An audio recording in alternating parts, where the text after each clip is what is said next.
Welcome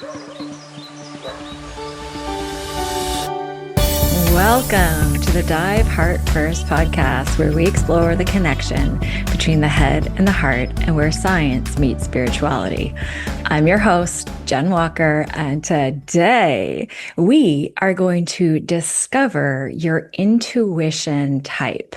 So recently I was having a conversation with a friend of mine, and she was like, how do you know about all this intuition stuff?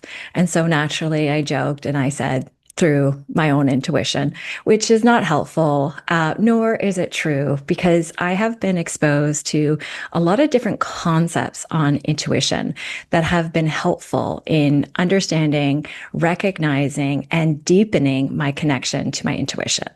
And one of those key concepts that has been helpful for me is what we are going to discuss today. And I couldn't be more excited about it.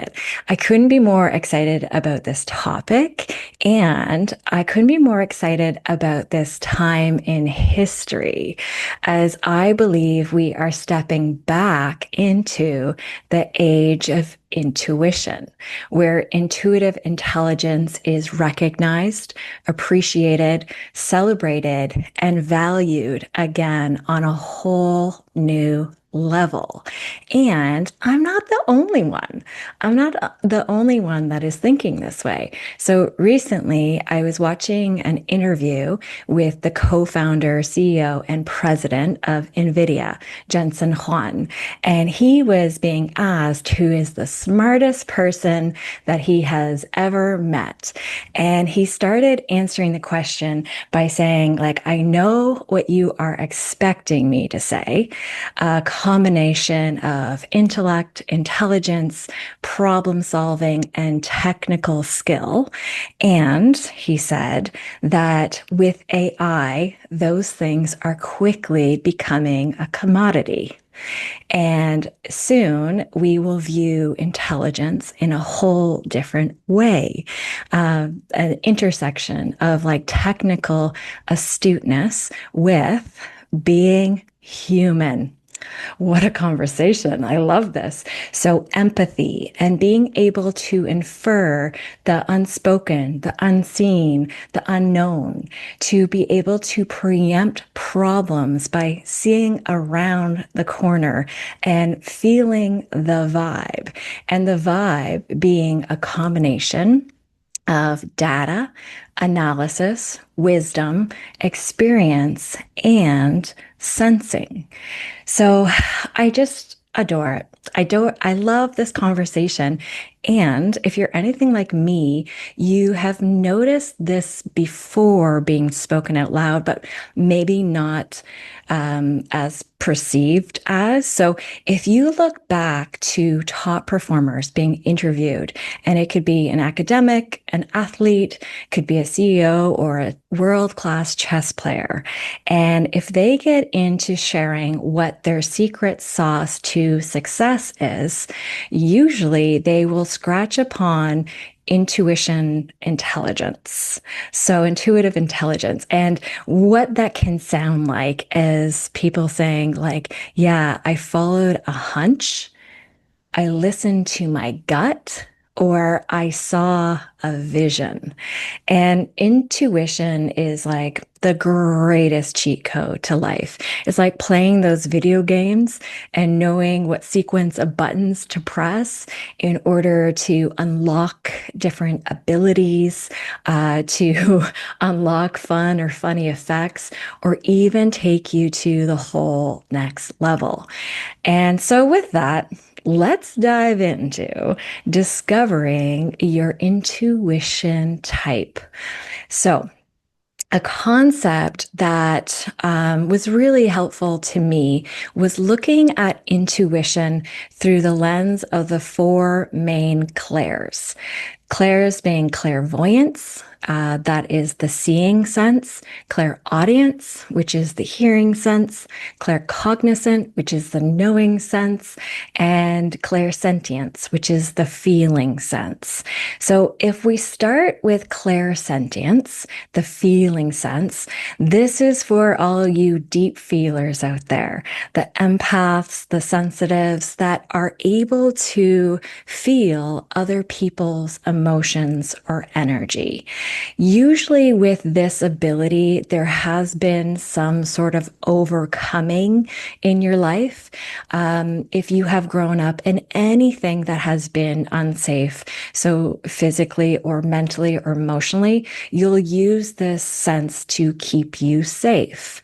It can lead to hypervigilance and it can lead to a codependency until you take the reins back.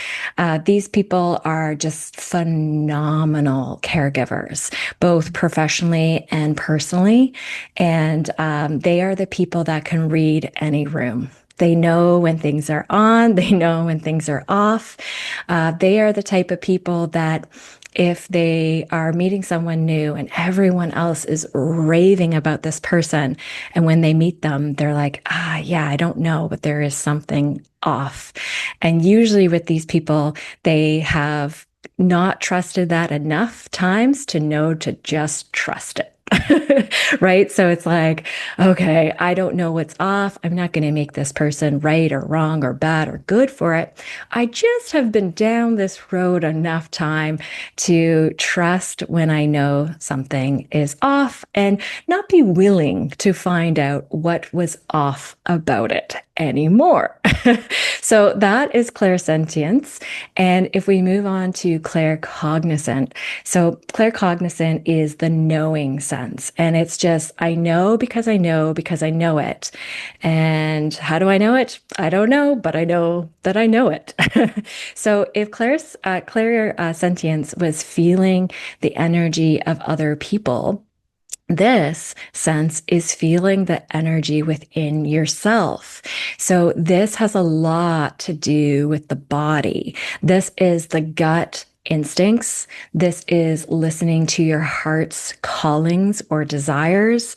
This is the sensations, the shivers, the goosebumps when you just, yep, that's it. My clients all know when I'm like, ooh, goosebumps. I'll even like text them like, woo, with an extension of O's, of course, goosebumps. we know we're on to something. Our intuition is talking to one another and we're like, yeah, we nailed it, you know?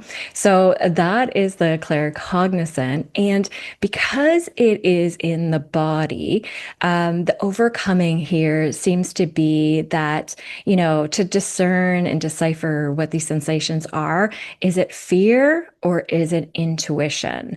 And from my experience, and kind of my rule of thumb is fear yells while intuition whispers. And that is how you get connected to this claircognizant. Claircognizant happens on the move and the gaps in between. So this is when you're like, yeah, like it came in the shower or when I was driving or on a walk. Okay. And it's a whisper and it drops in. And I believe that we don't come up with ideas. I believe we catch ideas. And there's all these ideas in the field and there's different people. It's like going fishing. It's like you can catch a fish and you can catch an idea and you can throw it back into the field and then somebody else can catch it and activate on it. It's like having the best business idea and being like, I knew. And then somebody else does it 5 years later and they're a cajillionaire now. And you're like, I caught that idea. But you threw it back into the field and then somebody else caught it. So that is claircognizant. And with this, they are the people that you want on your side to take a strategy and shortcut it. So if there's like option A, B, C, and D, they'll come up and be like, it's option B. But don't ask them to show their work. You can ask them their rationale and they'll come up with something, they'll make something up. But they just know because they know. And so you could go and try all the different options just to then come back to the option that they previously told you would be the correct option. So that's claircognizant. And then if we move into clairaudience, clairaudience is the hearing sense. So this is hearing messages from your highest self, your wisest self, and or guides. And clairaudience comes in different ways. From my experience, my discernment at least, and I'd love to know other people's how they discern this. I've really recognized that my clairaudience comes in as a directive, and a pattern interrupts me. So it's one of these things. It only comes in once, whereas a thought can be on repeat, and it comes into to me where I'm like, oh, okay, I hear you. It takes me right to the present moment, and usually it's a little bit weird. Like the bigger things, I'm like, oh my goodness, okay. And yeah, it's definitely a directive. It's definitely heard, and it only comes in for me once for the big stuff. Also, you might experience clairaudience when you're just speaking to another person. And this is where, I didn't recognize it at the time, but I would be talking to clients and I would even say, like, what I'm getting is. And anyway, so and one of my clients back in the day who does channeling, she's like, "You, Jen, you channel," and I'm like, I know something is happening, but I don't know what is happening. It's definitely not me. It's not. I wish I was that brilliant, but I'm getting served up some stuff and I'm just regurgitating it or presenting it to the person that I'm working with. So that is clairaudience, and you might be clairaudient and you not know it. So the writers of this room, musicians, speakers, and leaders that have a strong expression. So the clairaudience is really connected to the throat, and that's another way you might discover it as you blurt things out. So you blurt things out that are correct, and you're like, oh my goodness, like where did that come from? It just like comes out of your mouth, and then you find out that there was truth to it. So that is the clairaudience. Gotta love it. And then that takes us to clairvoyance. So clairvoyant is the what most people know or have heard of before, and that is the seeing sense. And the seeing sense is seeing images or pictures, and it can be visions during the day, can be during dreams, or even premonitions. And this, time being a linear concept is just that, a concept. The truth is the past, the future, the present are all happening right now. So just like how you can remember the past, you can remember the future. And I believe that there are several different possibilities in the future. So if you see a vision that you like, then focus on it and take steps towards that vision. If you see a vision that you don't like, then don't focus on that vision and take steps away from that vision. So yeah, a lot of visionaries, CEOs, creators, inventors, problem solvers are clairvoyant and they don't know it. So if you see things, you're clairvoyant. so you might want to double down on that beautiful intuition type. And the one caveat to the clairvoyance is essentially it's so fun up in there that you could live in your head a bit with all those visions. So see the vision and then come back to the earth and and take some steps and live on the earth. We're here for a reason. So live on the earth and take some actions towards or away the visions in which you see. So that is looking at your intuition type through the four main clairs. And I'd love to hear from you. Which intuition type are you? And you could be one of them, two, three, or all four. And you might notice you're like, sometimes even like this is how I recognize these things is learning this. I'm like, oh yeah, it was there all along, but I didn't know that that's what it was. So you might be listening to this and you're like, oh my goodness, I had no idea that this was a line of action through my intuition. I knew about this one, but I didn't know about this one. So yeah, I'd just be curious to know, what intuition type are you?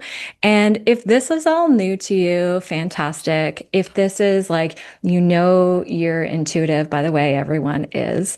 But there is like, oh, you're like, oh yeah, I have one clear line over here, but I'd be interested to play more with this area here.